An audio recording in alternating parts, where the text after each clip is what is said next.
तांदळाच्या चिकाची शेव कुरडई आणि हे बघा पातळ कुरडया आपण आज इथे बनवणार आहोत। 2 ग्लास तांदूळ घेतलेला आहे।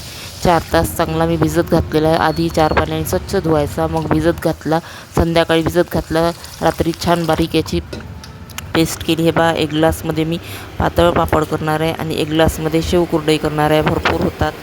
तर हे बघा इथे बारीक करून घ्यायचं आहे तांदूळ आणि चांगला बारीक करा। आणि हे बघा 1 ग्लास पातळ कुरडईला आपण 2 ग्लास 3 ग्लास पाणी ठेवू आणि शेव कुरडईला 1 ग्लासला 2च ग्लास पाणी ठेवू। कमी जास्त थोडं ॲडजस्ट करा वेळेवर।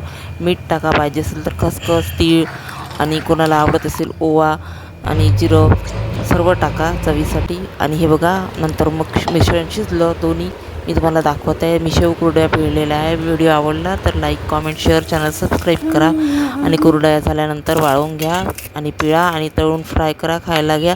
वर्षभर टिकतात, खराब होत नाही।